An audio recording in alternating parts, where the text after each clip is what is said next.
Every golden age in ancient history seems to follow the same pattern. The first generation builds it, the second generation consolidates it, and the third generation spends it. Not because the third generation is foolish, but because they no longer remember why the first generation fought so desperately.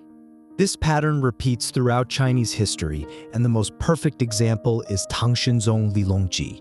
The same man, in the first half of his life, created one of the greatest golden ages in Chinese history. In the second half, he personally set it on fire. Not two rulers, not father and son, but the same man sitting on the same throne with the same hands, first building and then destroying. The founding of the Tang Dynasty was soaked in blood. Li Yan witnessed the collapse of Suichao with his own eyes and rose in rebellion amid flames and chaos. His son, Li Shimin, was even more ruthless. In the Shenwu Ban, he killed his brothers and forced his father to step down. During the 23 years of Zhengguan Zhizhi, Li Shimin ruled with two constant fears: the fear of losing control and the fear of becoming the next Xuanzong. Historical records note that when ministers proposed building grand palaces, he would invoke the lesson of Xuanzong. Fear kept him sober, and sobriety made the empire strong. This was the first stage of prosperity, when the founder had crawled out of ruins himself and never forgot what collapse looked like. Then came decades of palace coups under Gaozong, Wu Zetian, Zhongzong, and Ruizong. The throne changed hands repeatedly, and each transfer left more blood on the blade. Lilongji grew up surrounded by danger. He saw Wu Zetian depose his father, saw Zhongzong poisoned, and saw Wei Hou attempt to seize power. He survived not because of privilege, but because he developed an extreme sensitivity to risk. In 710, at the age of 25, Lilongji launched a coup. Wei Hou was killed, An Lushan was killed, and the Wei faction was eliminated overnight. 2 years later, he forced Taiping Gongzhu out of politics.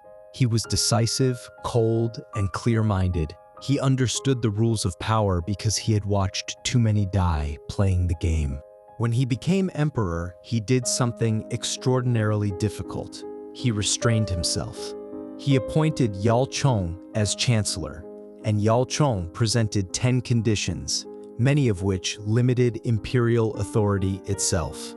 Lilongji accepted them all. After Yao Chong came Song Jin, even more uncompromising, openly rejecting imperial orders when necessary. Lilongji tolerated it not because he was weak, but because he remembered what unchecked power could become. Every corpse from his childhood was a warning. During the Kaiyuan years, Chang'an had over 1 million residents, the largest city on earth at the time. Merchants from Persia, Tanzhou, and tolerated Dashi. Bibai wrote poetry. Wu Daozi painted murals, and music echoed from the Li Wen. This was the second stage, when the consolidators still remembered crisis and therefore practiced restraint. Then things began to change. Not suddenly, but slowly. So slowly that no one inside the system noticed. In the 24th year of Kaiyuan, Lilongji appointed Li Lingfu as chancellor. This appointment marked a turning point. Unlike Yao Chong or Song Jing, Li Lingfu did not restrain the emperor. He pleased him. He never said no and anticipated what the emperor desired before it was spoken. The phrase "kou mi fu jian" became associated with him. Sweet words, a hidden blade. Why did Lilongji choose such a man? Because 20 years of peace had changed him. At the beginning of his reign, he needed critics. After 2 decades of prosperity, he believed the empire no longer required restraint. Prosperity created an illusion, the illusion of total control. When a ruler believes everything is under control, he stops wanting honest advice and begins to prefer comfort. Power narrows perception, not because intelligence declines, but because nothing forces reality upon you anymore. This is the beginning of the third stage, when prosperity lasts long enough for the qualities that created it to begin dying one by one. Then came Yang Guozhong. In 745, Lilongji took Yang Yuhuan into the palace. He was nearly 60. His attention shifted. Yang Guozhong, her cousin, became chancellor, a man without real ability yet in control of the empire's administration. Meanwhile, An Lushan commanded nearly 180,000 troops in Fanyan. Warnings were given, but Li Longji refused to believe them, not because there was no evidence, but because he no longer wished to hear anything that disturbed his peace. In 755, An Lushan rebelled. The empire responded with shocking slowness. The Jinjing were unprepared, and regional armies were divided. Following poor advice, Gushuhan abandoned Tongguan and suffered defeat, leaving Chang'an exposed. Li Longji fled, an emperor abandoning his capital.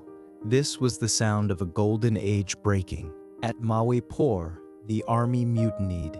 They killed Yang Guozhong and then demanded the death of Yang Guifei. Gali Shi conveyed the message: if she lived, the army would not move.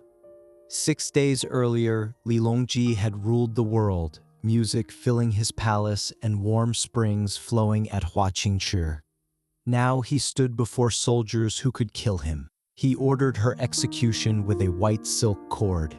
In that moment, power returned to zero. He could not control the empire, the army, or even protect the woman he loved. The rebellion lasted 8 years. Tanchao survived, but it never recovered. Fanzhen grew autonomous, Huangguan gained power, and factional struggles intensified. The spine of the empire was broken. 1,000 years later, Qingchao repeated the pattern. Kangxi fought to secure the empire, crushing rebellions and stabilizing borders. Yongzheng reformed taxation and disciplined officials with relentless diligence. Qianlong inherited abundance. He expanded military campaigns, traveled south repeatedly, and tolerated corruption under Hoshen. When meeting the British envoy, he declared that the Celestial Empire possessed all things in abundance. The Industrial Revolution had already begun in Britain. He was not stupid, he simply no longer feared anything. Founding, consolidating, squandering, the cycle rarely fails to appear. The founder has seen corpses and therefore respects danger. The consolidator remembers wounds and remains cautious. By the third stage, the corpses are buried and the wounds become legends.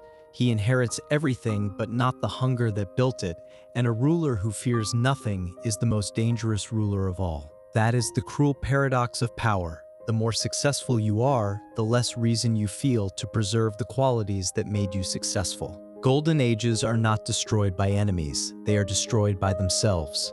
History cannot prevent decline, but it can teach you to recognize the signs. When everyone around you only says yes, when prosperity feels eternal, when success seems guaranteed, remember that Li Longji once believed the same.